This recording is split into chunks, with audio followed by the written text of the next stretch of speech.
भानुपुर गांव एक बहुत ही सुंदर और खुशहाल गांव था। गांव की सुंदरता देखते आंखें नहीं थकती थी। गांव में सभी लोग एक दूसरे से मिलजुल कर रहा करते थे। इस गांव में मदन अपनी पत्नी और एक 9 वर्ष के बेटे के साथ रहा करता था। मदन खेती करता जिससे कि उनका गुजारा हो रहा था। अरे कमला, जल्दी से खाना बांध दो, मुझे खेत पर जाने के लिए ऐसे भी देर हो रही है। और गोलू अभी सोकर उठा है या नहीं? कमला एक पोटली में खाना लेकर जल्दी से मदन के पास आती है। ये लीजिए, आज मैंने आपकी मनपसंद गोभी की सब्जी रखी है। अब ना कहना कि तुम मेरे पसंद की चीज नहीं बनाती हो। वाह वाह, क्या बात है। गोभी की सब्जी की सुगंध तो बहुत ही अच्छी आ रही है। चलो ठीक है, अब मैं चलता हूँ, मुझे वैसे भी काफी देर हो चुकी है। इसके बाद मदन कुदाल लेकर अपने खेत की ओर निकल जाता है। रास्ते में मदन को उसके दो दोस्त मोनू और सोनू मिल जाते हैं। अरे मदन भाई, आज खेत पर जाने के लिए काफी देर हो गई, क्या बात है? आज भाभी ने खाना देर से बनाया था क्या? हाँ भाई, तुम बिल्कुल सही समझे, लेकिन तुम दोनों यहाँ पर खड़े होकर क्या चर्चा कर रहे हो? तुम्हें आज काम पर नहीं जाना है क्या? नहीं नहीं, ऐसी कोई बात नहीं है, हमें काम पर जाना है। लेकिन इस बार गांव में जोड़ों की ठंड पड़ने वाली है, तो हम दोनों बस उसी पर चर्चा कर रहे थे। ठंड तो हर साल गिरती है, तो इस बार इतना चिंता करने वाली कौन सी बात है? कहीं तुम दोनों इस बात के लिए चिंता तो नहीं कर रहे हो कि तुम्हें ठंड में नहाना पड़ेगा? यह बोलकर मदन जोर जोर से हंसने लग जाता है। अरे नहीं मदन भाई, इस बार हमें ऐसा सुनने में आया है कि इस बार गांव में खून जमा देने वाली ठंड गिरेगी। तुम्हें तो पता ही होगा, पिछले वर्ष ठंड के कारण गांव से 6 लोगों की मृत्यु हो गई थी, और इस बार तो पिछली बार से भी ज्यादा ठंड गिरने वाली है, तो पता नहीं क्या होगा। हाँ, और हमारे पास इतने पैसे भी नहीं है कि हम मोटे मोटे कंबल और रजाई खरीद सके। मुझे तो बस अपने परिवार की चिंता है। पिछली सर्दी हमने बहुत ही मुश्किल से बिताया था। पता नहीं इस बार क्या होगा, मुझे तो अभी से ही बहुत डर लग रहा है। अच्छा, तो ऐसी बात है। अभी तो इस समस्या का समाधान मुझे भी नहीं पता है, लेकिन हम इसके बारे में सोचेंगे। अभी मैं खेत पर चलता हूँ, मुझे बहुत ही काम है और मुझे पहले से ही काफी देर हो चुकी है। इतना बोलकर मदन खेत की ओर निकल जाता है। मदन खेतों में काम कर रहा था, तभी उसे ठंड से बचने और बहुत सारा पैसा कमाने की एक तरकीब सूझती है। इस बार बहुत ज्यादा ठंड गिरने वाली है, सारे गांव का हाल बेहाल हो जाएगा। क्यों ना मैं जंगल से लकड़ियां काट कर जमा कर लूं, और जब कड़के की सर्दी गिरेगी तो मैं उन्हें अच्छी कीमतों पर बेचूंगा। और अगर मेरा यह उपाय सफल हुआ तो मेरे पास बहुत सारा धन इकट्ठा हो जाएगा, और फिर शायद मेरी गरीबी के दिन भी खत्म हो जाए। फिर मदन कुदाल लेकर घर की ओर निकल जाता है। कुछ देर बाद मदन घर पहुंच जाता है। अजी, क्या बात है, आज आप खेत से बहुत जल्दी लौट आए? कोई समस्या है क्या, या फिर आपकी तबीयत ठीक नहीं है? अरे नहीं कमला, मैं जब खेत पर जा रहा था तब सोनू और मोनू से मेरी मुलाकात हुई। उन्होंने बताया कि इस बार गांव में कड़ाके की ठंड गिरेगी, इसीलिए मेरे मन में एक योजना आई है कि मैं जंगल से सूखी लकड़ियां काटकर इकट्ठा कर लूं, और जब खून जमा देने वाली ठंड गिरे तब मैं उन्हें बेचकर बहुत सारा पैसा कमाऊं। हाँ, आपकी बात तो बिल्कुल सही है। हम यह कर तो सकते हैं, मानना पड़ेगा मदन जी। आपका दिमाग तो मेरी जुबान से भी तेज चलता है। हाँ हाँ ठीक है, अब मैं जंगल से लकड़ियां काटने के लिए जा रहा हूँ, और तुम यह बात किसी को भी मत बताना, नहीं तो हमारे सारे किए कराए पर पानी फिर जाएगा। नहीं नहीं जी, मैं ये बात किसी को नहीं बताऊंगी। मैं इस बात को खाने की तरह ही पचा लूंगी। दोनों हंसने लग जाते हैं और फिर मदन कुल्हाड़ी लेकर जंगल की ओर लकड़ियां काटने के लिए निकल जाता है। कुछ दूर चलने के बाद उसे कुछ सूखे पेड़ दिखाई देते हैं। वाह क्या बात है, यहाँ तो बहुत सारे सूखे पेड़ है। मैं अब लकड़ियां काटना शुरू करता हूँ। सुनीता बहन, क्या तुम जानती हो, इस बार गांव में कड़ाके की ठंड गिरने वाली है। मुझे तो बहुत ही चिंता हो रही है। मैं सब जानती हूँ तुम्हें किस चीज की चिंता हो रही है। तुम ऐसे भी 2 से 3 दिन में एक बार नहाती हो, और जब ठंड आती है तो तुम 15 से 20 दिन में एक बार नहाती हो। हाँ हाँ, जैसे कि तुम हर दिन नहाती हो। बड़े बुजुर्ग कह गए हैं कि दूसरों को बुरा कहने से पहले खुद के गिरेबान में झांक लेना चाहिए।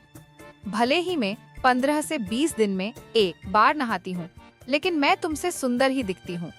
और अगर यकीन ना हो तो सारे गांव वाले से पूछ लेना। आई बड़ा, मुझे ज्ञान देने वाली। हाँ, यह बात तो सही है, बस एक ही समस्या है कि तुम्हारे शरीर से बदबू बहुत आती है, इसलिए सुंदर दिखने के साथ साथ कभी कभी नहा भी लेना चाहिए। हाँ ठीक है, मैं जानती हूँ, और यह भी जानती हूँ कि लोगों की तरह तुम भी मेरी खूबसूरती से जलती हो। ठीक है, तुम दोनों ही सुंदर हो और हर रोज नहाती हो।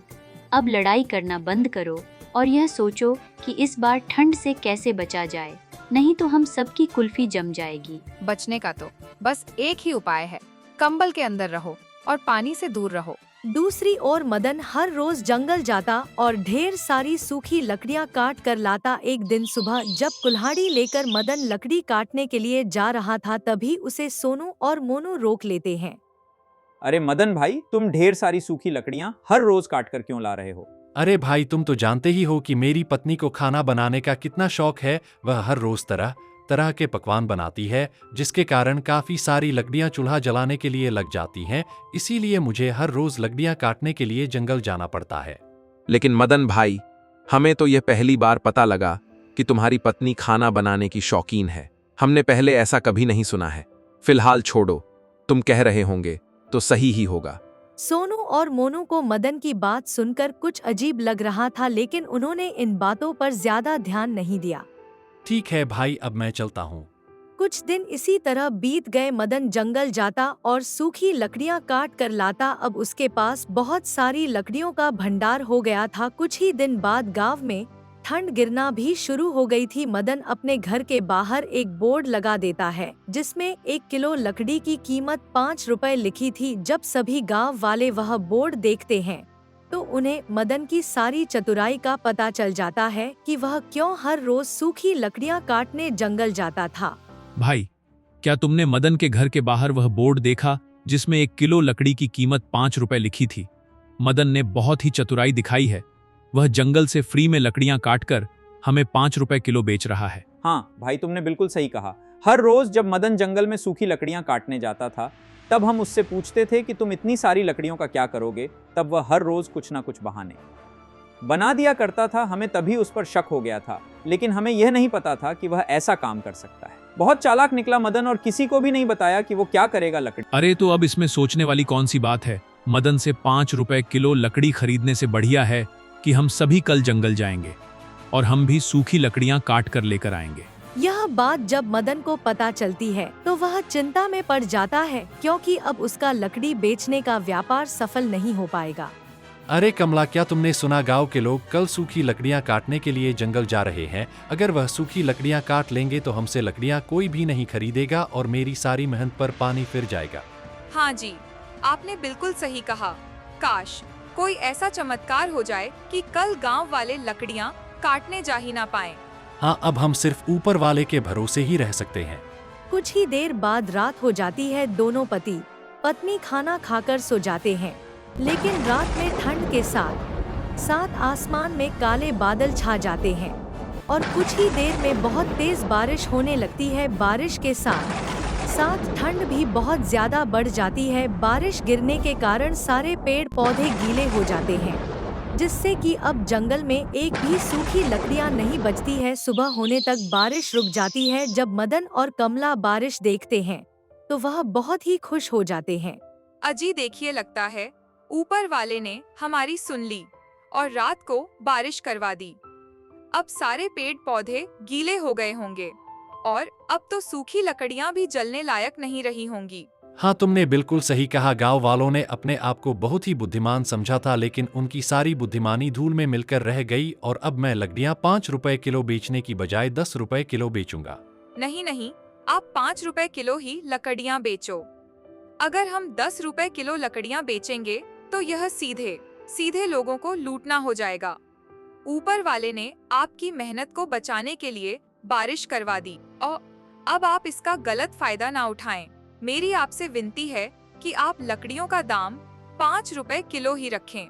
मैं लकड़ियों का दाम 5 रुपए किलो ही रखता, लेकिन गांव वालों ने अपनी चतुराई दिखाकर अच्छा नहीं किया और रात को जो बारिश हुई है वह ऊपर वाले का संदेश था कि गांव वाले को सबक सिखाया जाए। इसीलिए मुझे तुम्हारे राय की कोई जरूरत नहीं है।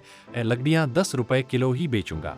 अपने पति की यह बात सुनकर कमला को बहुत ही दुख होता है और मदन अपने घर के बाहर लगे बोर्ड को बदल देता है और उसमें 10 रुपए किलो लकड़ियों का दाम लिख देता है। यह देख गांव वालों को बहुत ही गुस्सा आता है, लेकिन वह कुछ नहीं कर सकते थे। देख रही हो जामुन बहन, गांव में कितनी ज्यादा ठंड पड़ रही है। हमारे पास तो थोड़ी सी ही लकड़ियां हैं। हम इसे ही जलाकर इस ठंड से राहत पाने की कोशिश कर रहे हैं। हाँ, तुमने बिल्कुल सही कहा नंदिनी बहन।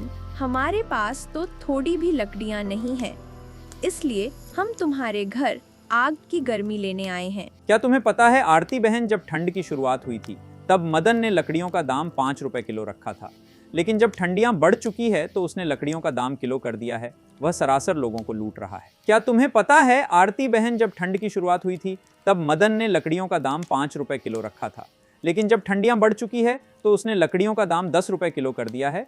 वह सरासर लोगों को लूट रहा है। तुम्हारी बात बिल्कुल सही है सोनू भाई। हमने जंगल से सूखी लकड़ियां काटने का विचार किया था, लेकिन रात में ही बहुत तेज बारिश हो गई, जिसके कारण सारी सूखी लकड़ियां अब गीली हो गई हैं। ऐसा लगता है कि ईश्वर भी मदन के ही साथ है। अब हम चाहकर भी कुछ नहीं कर सकते हैं। अब हमें अगर और लकड़ियां चाहिए तो हमें मदन से 10 रुपए किलो लकड़ियां खरीदनी पड़ेगी, क्योंकि आग ही हमें इस जानलेवा ठंड से बचा सकती है। फिर सभी मायूस और लाचार होकर बची खुची लकड़ियों से आग ताप है। दूसरी ओर मदन का लकड़ी बेचने का व्यापार बहुत ही अच्छा चल रहा था। सभी गांव वाले उससे ही सूखी लकड़ियां खरीद रहे थे और उसकी बहुत ही अच्छी आमदनी हो रही थी। धन के साथ साथ उसके अंदर घमंड भी आ गया था। एक दिन उसके पास एक बुजुर्ग महिला आती है जो कि ठंड से बहुत ही कांप रही थी। मुझे बहुत तेज ठंड लग रही है, दया करके मुझे थोड़ी सी लकड़ियां दे दो, मगर मेरे पास तुम्हें देने के लिए पैसे नहीं है। माफ करिएगा माँ जी, मैंने खून पसीना एक करके यह लकड़ियाँ जंगल से काटी है, इसीलिए मैं यह आपको मुफ्त में नहीं दे सकता। अगर आपके पास पैसा है तो लकड़ियाँ ले जाइए, वरना आप यहाँ से जा सकती हैं। नहीं नहीं बेटा, ऐसा मत कहो। मुझे बहुत तेज ठंड लगी है और मेरे पास गर्म कपड़े भी नहीं है। अगर तुम मुझे लकड़ियाँ नहीं दोगे तो शायद इस ठंड में मैं जिंदा नहीं बच पाऊंगी। दया करके मुझे थोड़ी सी लकड़ियां दे दो। ऊपर वाला तुम्हें हमेशा खुश रखेगा। अरे माँ जी, ऊपर वाले ने मुझे ऐसे ही बहुत खुश रखा है। मुझे आपकी मुफ्त की दुआओं की कोई जरूरत नहीं है। मैं आपको मुफ्त में लकड़ियां नहीं दूंगा। आप मेरा समय व्यर्थ ना गवाएं, आप यहाँ से जा सकती हैं। बूढ़ी औरत बहुत ही निराश मन से वहाँ से चले जाती है। मदन के पास पैसे के साथ साथ अहंकार भी आ गया था और उसे शायद यह पता नहीं था कि अहंकार ही इंसान के अंत का कारण होता है। अगले दिन मदन को किसी काम से दूसरे गांव जाना था। अगली सुबह मदन कमला से कहता है, मेरी बातों को ध्यान से सुनो, मैं किसी जरूरी काम से दूसरे गांव जा रहा हूं। लकड़ी बेचने का काम तुम आज के लिए संभाल लेना और याद रहे किसी को भी मुफ्त में एक भी लकड़ी का टुकड़ा मत देना। आप लोगों पर इतना अत्याचार कर रहे हैं, मुझे यह बिल्कुल भी सही नहीं लग रहा है। अभी भी मौका है, हमें पैसे कमाने के साथ साथ दुआएं भी कमानी चाहिए।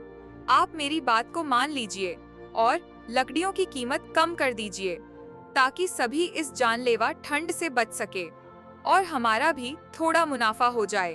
अब मेरे दिन इतने भी कमजोर नहीं है कि मैं तुम्हारी बातें सुनूं। मैं जितना बोलता हूँ बस तुम उतना ही करो। तुम्हें अपना दिमाग चलाने की कोई जरूरत नहीं है, नहीं तो अच्छा नहीं होगा। अपने पति की ऐसी कड़वी और क्रोधजनक बातें सुनकर कमला इसके आगे कुछ भी नहीं बोल पाती है, लेकिन वह मन ही मन यह समझ जाती है कि विनाश की घड़ी नजदीक है। इसके बाद मदन दूसरे गांव की ओर निकल जाता है। घर में अब सिर्फ कमला की पत्नी और उसका 9 साल का एक बेटा ही था। कमला घर के बाहर बैठकर आग ताप रही थी और उसका बेटा राहुल घर के अंदर खेल रहा था। राहुल को बहुत ही ठंड लग रही थी और राहुल अभी बहुत ही नादान था। मुझे कितनी ठंड लग रही है। माँ तो बाहर आग की गर्मी ले रही है। यहाँ जो पिताजी ने सूखी लकड़ियाँ रखी है, मैं भी उसमें आग लगाकर आग ताप लेता हूँ। गोलू बहुत ही नादान था। वह यह नहीं जानता था कि एक लकड़ी में आग लगाने से सारी लकड़ियां जल जाएगी। गोलू एक लकड़ी में आग लगा देता है। लकड़ियां सूखी थी, इसलिए तुरंत ही सारी लकड़ियों में आग लग जाती है। देखते ही देखते उनका घर जलने लग जाता है। कमला बाहर खड़े होकर रोते हुए सिर्फ तमाशा देखते रह जाती है, क्योंकि घर के अंदर जाने का कोई भी रास्ता नहीं था। पूरे घर में भयंकर आग लग चुकी थी और कोई भी गांव वाला आग बुझाने के लिए नहीं आया, क्योंकि मदन ने सब पर थोड़े से पैसे के लिए अत्याचार किया था। उस आग में मदन का बेटा गोलू भी जलकर मर जाता है। कुछ घंटे बाद घर जलकर राख में बदल जाता है। जब मदन घर वापस आता है तो कमला उसे सारी कहानी बताती है। यह सुन मदन बहुत ही रोने लग जाता है और उसे अपनी गलती की सजा मिल जाती है।